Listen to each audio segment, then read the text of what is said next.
ونعوذ بالله من شرور أنفسنا ومن سيئات أعمالنا من يهده الله فلا مضل له ومن يضلل فلا هادي له وأشهد أن لا إله إلا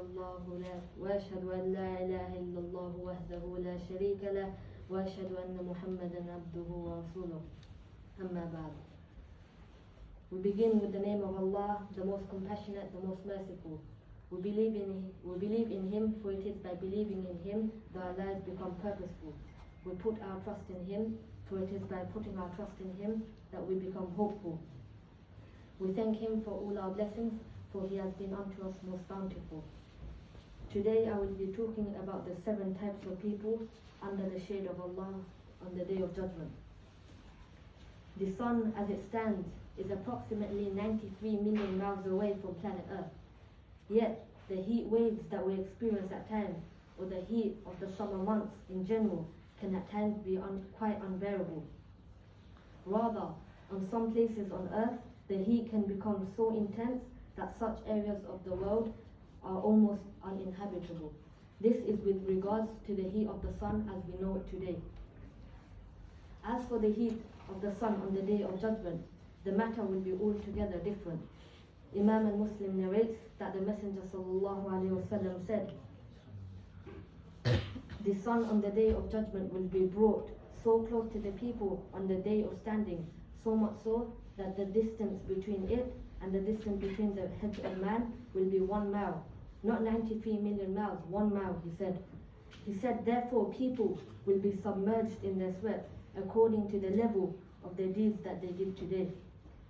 He says, some people on the Day of Judgment, their sweat will reach up to the ankles, other people up to the knees, other people up to the waist, and other people it will be up to their throats, completely submerging them in sweat. Amidst these horrific and harrowing happenings on the Day of Judgment that will be unfolding one after the other, there will be a selected group of Muslims who will be invited by Allah subhanahu wa ta'ala to step aside because He will shade them with His shade. So who are these 7? Category number 1, the just leader. Does that mean that we are missed out on number 1 because we are not presidents, because we are not MPs, we are not governors, or we don't have this type of authority? Ibn al-Hajar says otherwise. He says it is open. He says this hadith includes every single Muslim who has any type of authority, and he acts with justice within it. Those who are just and those who are fair with the authority that Allah has given them. Category number 2, a young man who grew up in the worship of Allah. The emphasis here was not a child, nor a senile old man, and there is good in both, but a youth who grows up worshipping Allah. He is a young man who used up all his youth and all his energy in the worship of Allah. Every time he had a bit of energy, the intelligence Allah had blessed him with, the time Allah has blessed him with, was all used in the worship of Allah, ever since the person was young until he was wedged 6 feet underground in their grave. This is not a person who was infallible. This person committed sins. This person made mistakes. But what made this young man different is the moment that they would commit a mistake, instantly they would fall broken-heartedly at the doorstep of repentance, crying in remorse and promising Allah to never return to it again. Such a young man had moved away from the heat of prohibitions. Thus Allah displays His gratitude by shading them on the Day of Judgment. Category number 3, a man whose heart is hung to the masjid. In order to earn this virtue, it doesn't mean that we need to be a full-time occupant of the masjid. I don't need to work in the masjid. I don't need to leave my work and my study to be in the masjid all the time. It just means that we want to yearn to go to the masjid every time we leave it. Category number 4, 2 men who loved each other purely for the sake of Allah. It doesn't mean it wasn't necessary business that brought them together. It wasn't necessarily a shared ethnicity or a common culture. It may not have been the same team that they both support. It was something else that brought them together. It was the love of Allah and the eagerness of the home of the hereafter that they sensed in one another. This is what drew them together. Love that was for the sake of Allah. Thus Allah will reward them and Allah will bless them. Imam al-Muslim narrates that the Messenger ﷺ said that Allah Almighty will say on the Day of Judgment, making an announcement, "Where are those who used to love each other for my sake?"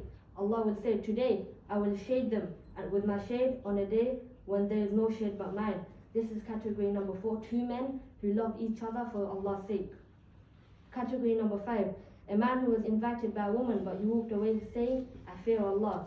Category number 6, a man who gives out a charity with so much privacy and secrecy that his left hand does not know what his right hand is doing.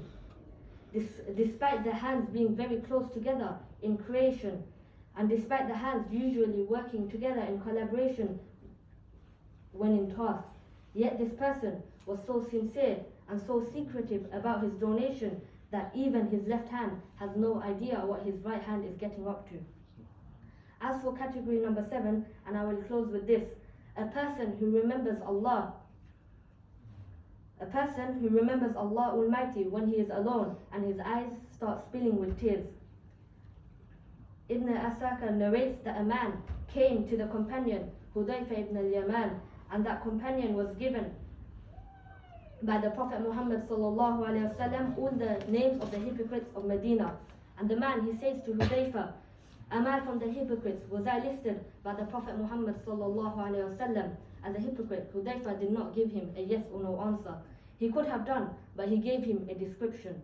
He said to him, "Are you a person who prays when he is alone, and do you ask Allah to forgive you when you commit a sin?" The man says, "Yes, I do."